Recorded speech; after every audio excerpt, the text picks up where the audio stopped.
Hi YouTube. What are you doing? Making a video? You already made 2 videos in the past 2 days. Well, I've been meaning to make this one video response. Another video response? All your recent videos have been video responses. Well, I've been feeling like making videos. I'm tired of looking at your face. Ugh. I'm sorry. This is where an intro would go if I ever got around to making one.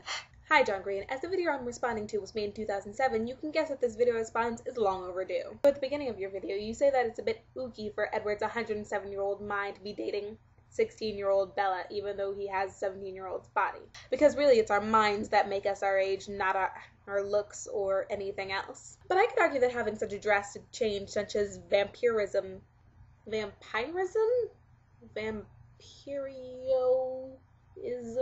would drastically change a person's outview and would both cause them to mature quickly and stay in that same mindset.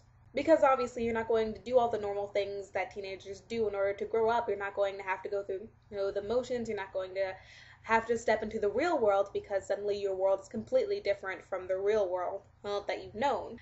And if nothing else, you won't be able to look into the mirror and say, I am old. Therefore, your mind will always think that you're old. Therefore, you will always perceive yourself as old and be attracted to people who are your age, or the age that you perceive yourself to be. But I'm not defending Edward Cullen or anything. Absolutely not.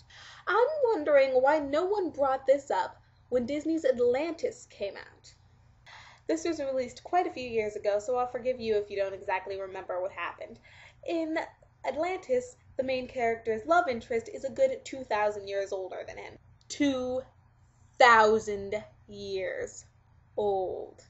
Now, when this video first came out, I mentioned that in the comments, and someone replied, well, Milo's over 21, therefore it doesn't really matter. He's an adult, he can do what he wants. But think about it. Kirakakash is over 2,000 years old. 2,000. I don't think the normal US laws of 18 and 21 being adults would really fit into this. She shouldn't consider dating one who is at least been around for a millennia. So why is it that none of this controversial adults marrying people younger than them come up with Atlantis? Besides the stupid he's over 21, he can do what he wants to thing, because I'm not buying it. Well, I have 2 theories on this. The first, Stephenie Meyer wrote Twilight, and so people are going to complain about it because nothing Stephenie Meyer thinks is good should be acceptable in the real world. 2, Edward's a dude, and when older guys hang out with younger girls, they're always perceived as being pervy. But if an older woman does it, then they're sexy. They're cougars. If it's a guy in the exact same situation, he's a pedophile. And that, my dear children, is called sexism, and is in fact frowned upon on this channel. Yeah, all this talk about vampires is making me chilly. I'm gonna go put on a sweater. Now my sweater gives me the power to skip forward in your video and go to the end where you talk about how you don't believe that it is good to pit Twilight and Harry Potter against each other because they are very different series. You say, and I quote, I don't think they're after the same goals, and I'd like to think that we can read broadly enough to live in a world that includes both of them and more. Now, this is a very good quote talking about book series in general and how they should not try to one-up each other, but I think this could also talk about another controversial subject. Zombies versus unicorns. Zombies and unicorns are 2 completely different animals. The only thing they have in common is that they're fictional. But how they're created, what they set out to do, how people perceive them are all completely different, and I don't know why there's this big debate about whether zombies or unicorns are better, because I don't know what they're supposed to be better at. Better at being cute and adorable and innocent? Zombies would lose. Better at being moldy and disgusting and murdering?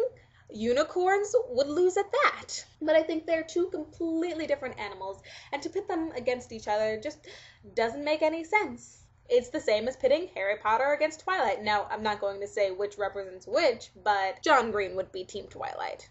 So I think I've covered all the points I wanted to talk about. Please leave a comment or video response if you think differently, or similarly, or if you think at all.